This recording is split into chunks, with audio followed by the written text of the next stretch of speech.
Wala yung nabuksan yung pintuan, nakawala yung ibang inahin.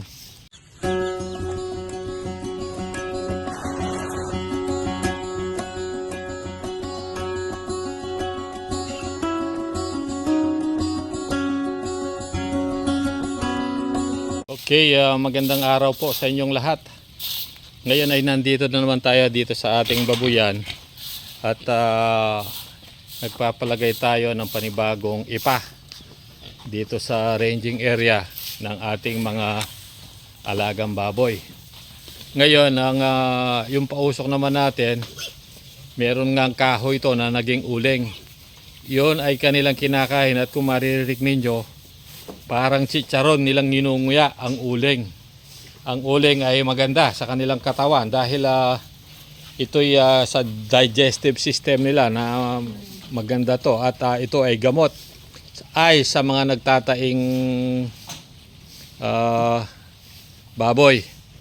Ngayon nakawala yung nabuksan yung pintuan, nakawala yung ibang inahin. So ayun muna natin to, taboy muna natin to. Tabi muna natin to, nakawala doon sa kulungan. Yan, dyan, pasok muna. Pasok muna dyan. Pasok muna.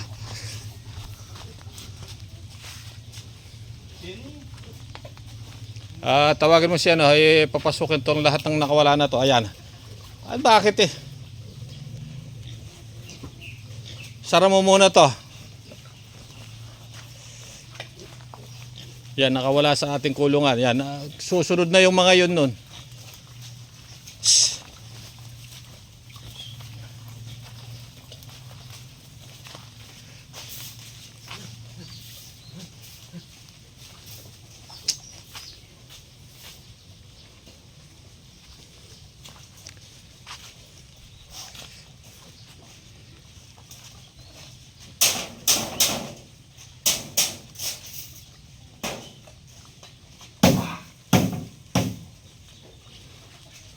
Itaboy ninyo doon sa papasok doon sa ano.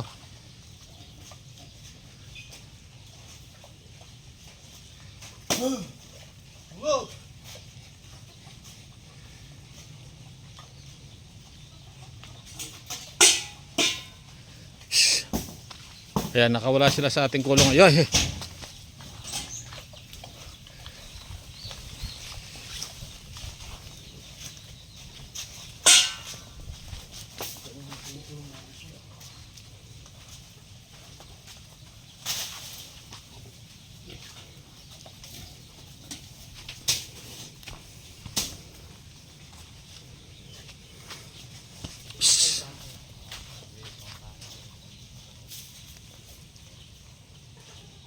Ayan, nakapasok na.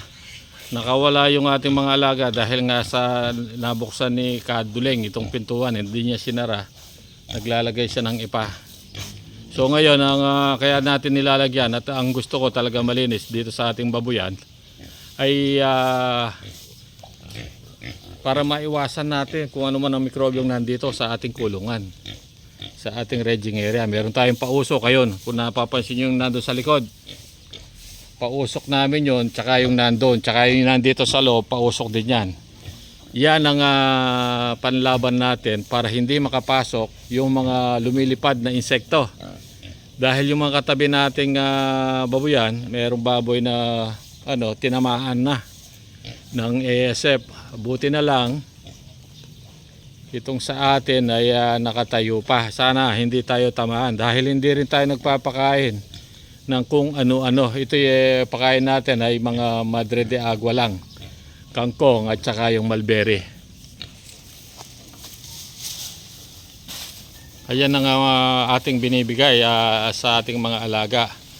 Kuha ka ng marami para maibigay sa kanila. Ito siguro ay maganda sa kanila dahil nga nung nakarang last year tinamaan din itong mga ating mga katabi at yung sa atin siya na lang ang nakatayong babuyan. dito sa ating barangay. So sana wag naman sanang tamaan ang ating mga alaga. Dahil nga ayun, sa ngayon gusto ko palaging malinis. Yung dumi nila kailangan palaging dinadakot at sinusunog. Dinadakot, ibig ko sabihin na sinasalok at ilalagay doon sa pausok natin. Yan ay magiging uling. Kapag naging uling na yan ay magiging disinfectant na. Ganyan ang ating pag-aalaga ng katutubong baboy. Yan po ngayon ang ating ginagawa. Araw-araw na lang palaging malinis at walang lubak o putik dito sa kanilang ranging area. Kaya napapansin nyo, kahit napakalas ng ulan, halos 1 linggo yung ulan pero hindi gaanong nagputik. Kung nagputik man itong ating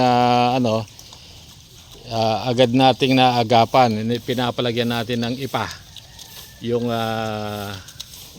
kanilang ranging area.